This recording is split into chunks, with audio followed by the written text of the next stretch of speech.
Hill station man पाट चारों ओर से प्राकृतिक सौंदर्य जलप्रपातों से भरा पूरा है। मैन पाट का कोना कोना दर्शनीय है। पर्यटक यहाँ आकर अतीव सुख और शांति का अनुभव करते हैं। लोगों के शोरगुल, वाहनों की कानों को खटकने वाली ध्वनियों से मुक्त शांत वातावरण युक्त मैन पाट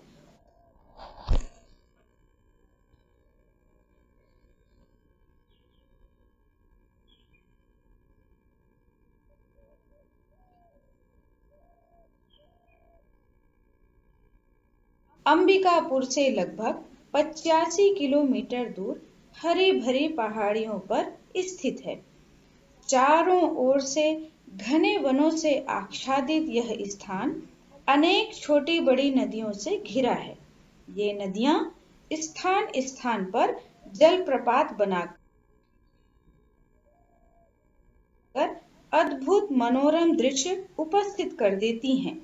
समुद्र तल से 1100 मीटर की ऊंचाई पर 28 वर्ग किलोमीटर में आयताकार पहाड़ी पर बसे मैन पाट के आसपास अनेक दर्शनीय स्थल हैं। इनमें टाइगर पॉइंट, मछली पॉइंट, मेहता पॉइंट, दरोगा दरहा जलप्रपात, देव प्रवाह अपनी प्राकृतिक सुषमा के कारण दर्शनीय हैं। पहले हम मैन पाट के पूर्वी भाग में चलते हैं। यहीं महादेवमुड़ा नदी बहती है। यह नदी वनों के बीच 60 मीटर की ऊंचाई से गिरती हुई एक आकर्षक जलप्रपात बनाती है। इस जलप्रपात की धारा जब नीचे कुंड में गिरती है तो शांत वनों के बीच मधुर संगीत सा उत्पन्न कर देती है। कभी इस प्रपात के आसपास वनराज भ्रमण किया करते थे, जिनके कारण इस प्रपात को टाइगर पॉइंट कहा जाता है। मुख्य मार्ग पर स्थित होने से यहाँ आना सुविधाजनक है। पर्यटकों के ठहरने के लिए यहाँ विश्राम गृह भी है। तुम्हें एक अन्य स्थल पर ले चल रहे हैं। यह स्थल मैन पाट से लगभग 15 किलोमीटर दूर है। चारों ओर हरियाली ही हरियाली। पहाड़ों पर उतर आए बादल ऐसे लगते हैं जैसे आकाश ही पेड़ों पर उतर आया है। कभी पहले इस जलप्रपात में बड़ी बड़ी मछलियां पाई जाती थी, इसलिए इसका नाम मछली पॉइंट पड़ा है। प्रकृति के मनोरम दृश्य देखते देखते हमारी आंखें थकती नहीं और मैन पाट में ऐसे प्राकृतिक दृश्यों की कोई कमी नहीं। अब हम आपको एक अन्य पॉइंट की ओर ले चलते हैं। यह पॉइंट मैन पाट से केवल 8 किलोमीटर की दूरी पर स्थित है। इसे मेहता पॉइंट कहते हैं। यहाँ के हर एक पॉइंट का नामकरण किसी विशेष कारण से किया गया है। सरगुजा और रायगढ़ की सीमा निर्धारित करने वाला यह पॉइंट एक ऐसे जल क्षेत्र का निर्माण करता है जो एक सागर के समान प्रतीत होता है। वन विभाग ने यहाँ भी पर्यटकों की सुविधा के लिए विश्राम गृह की व्यवस्था कर दी है।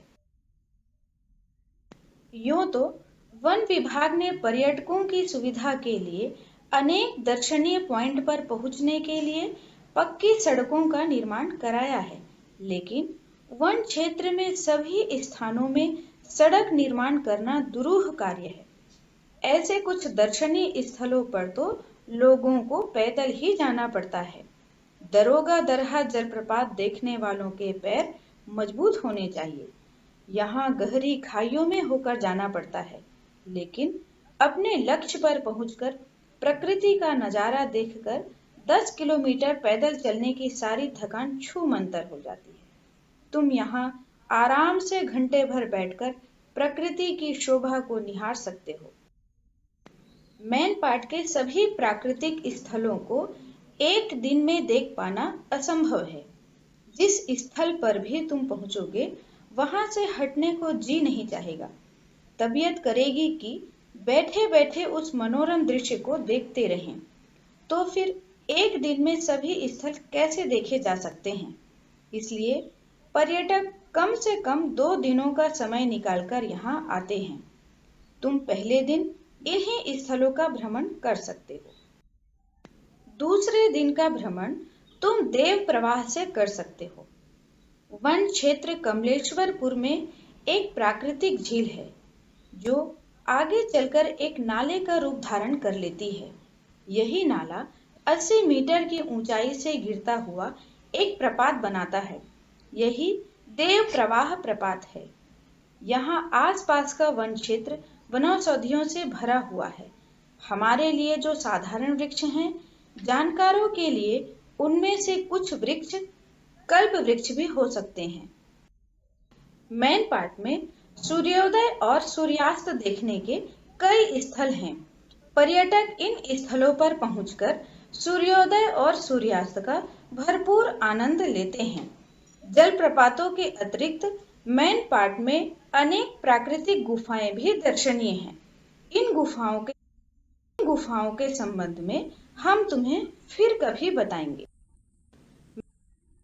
मैन पाट अपनी एक और विशेषता के लिए विख्यात है। तुम जानते हो कि भारत सदा से ही शांति प्रिय देश रहा है। हमने अपने ऊपर विदेशियों के अनेक आक्रमण झेले हैं, लेकिन कभी किसी देश पर आक्रमण नहीं किया। हमारे धर्म प्रचारकों ने देश देश में घूम घूम कर शांति का प्रचार किया है और विश्व की कई विपत्ति में पड़ी जातियों को अपने यहाँ शरण दी है। ऐसे ही विपत्तिग्रस्त तिब्बती शरणार्थी जब 1962-63 के चीन युद्ध के पश्चात भारत आए तो भारत सरकार ने उन्हें मैन पाट में बसाया। यह स्थान जलवायु की दृष्टि से उनके लिए अनुकूल था। आज मैन पाट भारतीय और तिब्बती दो संस्कृतियों का संगम स्थल है। बौद्ध धर्म अनुयायी इन तिब्बती शरणार्थियों ने भगवान बुद्ध के एक भव्य मंदिर का निर्माण कराया है जो भवन निर्माण कला की दृष्टि से अनोखा है। स्वयं बौद्ध गुरु दलाई लामा ने आकर इस मंदिर का उद्घाटन किया था। तिब्बती शरणार्थी यहाँ खेती, पशुपालन और वस्त्र निर्माण का धंधा करते हैं। मैन पाट में तिब्बतियों द्वारा निर्मित दरी, गलीचे या कालीन भारत के बड़े बड़े नगरों में विक्रय के लिए भेजे जाते हैं। प्रकृति का लाडला, दो संस्कृतियों का संगम स्थल, जियो और जीने दो का उद्घोष करने वाला मैन पाट है ना अलौकिक। क्या तुम्हारा मन इसे देखने के लिए ललचाएगा नहीं? तो फिर शिमला, मसूरी, श्रीनगर और पचमढ़ी का सैर सपाटा करने का विचार छोड़ दो और अगली गर्मियों की छुट्टियों में मैन पाट यात्रा की योजना बना डालो।